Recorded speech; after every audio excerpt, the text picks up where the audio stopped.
मंत्रिमंडल की बैठक में सभी विभागों, वार्डों, सभी बोर्डों एवं निगमों, पंचायती राज संस्थाओं तथा शहरी निकायों के लिए भूमि की बाजार दर निर्धारित करने की नीति में भी संशोधन किया है। इन संशोधन का मुख्य उद्देश्य विभिन्न विभागों और उनकी संस्थाओं द्वारा अलग अलग मानदंड अपनाने के कारण होने वाली कानूनी जटिलताओं को भी दूर किया है। जनहित में जो प्रक्रिया को सरल बनाने के लिए अब नीति में संशोधन किए गए हैं। 25 नवंबर 2021 की नीति के खंड 5(3)(c) में 2 गुना शब्द को 4 गुना शब्द में बदल दिया गया है। मैं बताना चाहूँगा क्योंकि कहीं जो हमारे बोर्ड या निगम उसमें कोई छोटा रास्ता है, सोसाइटी थी, उसका कोई छोटा रास्ता था, उसकी जो फीस थी वो पहले 2 गुनी लेती थी। ऐसा सुझाव आया कि इसको बढ़ा करके 4 गुना किया जाए और इसको पहले उसकी कई जटिल प्रक्रियाएं थी, अब वो मुख्यमंत्री लेवल तक ही जा करके उसको क्लियर कर दिया जाएगा। नए संशोधन के अनुसार अब भुगतान उस राशि के बराबर ही हो जाएगी जो केंद्रीय अधिनियम के तहत भूमि अधिग्रहण पर सरकारी संस्थाएं भूस्वामियों को देती हैं। मंत्रिमंडल ने यह भी निर्णय किया है कि अब अग्निवीरों को भी युद्ध में शहीद हुए सैनिकों की तर्ज पर 1 करोड़ रुपए की अनुग्रह राशि दी जाएगी। कैबिनेट ने इसकी मंजूरी दी है क्योंकि जो हमारे अग्निवीर थे, अगर वो शहीद हो जाते थे तो अब उनको भी उनके बराबर 1 करोड़ रुपए की राशि दी जाएगी। 2022 में केंद्र सरकार ने 3 सेवाओं, सेना के नौसेना और वायुसेना और हमारी ये थल सेना में अग्निवीरों की भर्ती के लिए अग्निपथ योजना शुरू की थी।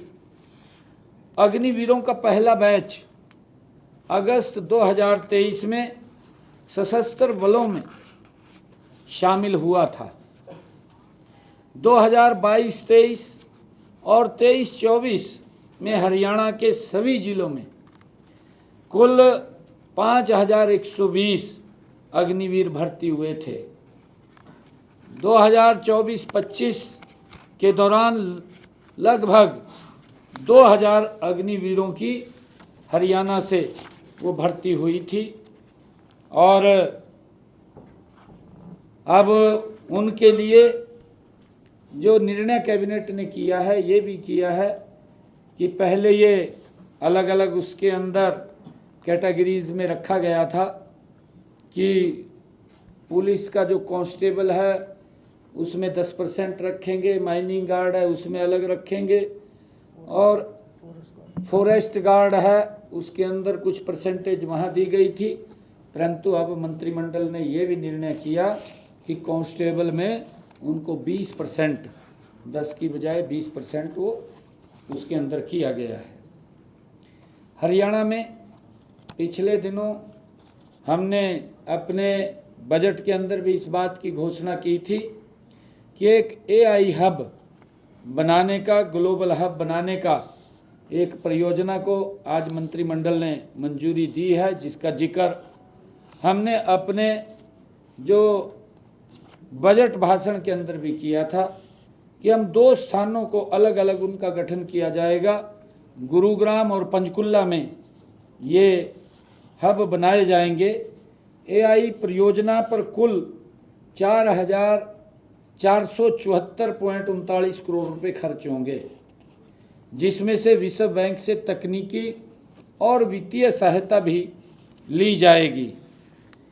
ये जैसा मैंने बताया है कि ये जो हब बनेंगे, जो global hub Gurugram artificial agency centre और पंचकुला में Haryana advance computing facilities centre स्थापित किए जाएंगे, ये निर्णय किया है। एआई परियोजना का उद्देश्य पेशेवर युवाओं को तैयार करना जो मशीन लर्निंग और डेटा साइंस में निपुणता हासिल करेंगे, और लगभग इन दोनों से चाहे गुरुग्राम में और पंचकुला में 50-50 हज़ार युवाओं को ये रोजगार भी मिलेगा, इसके अंदर उनको तैयार किया जाएगा।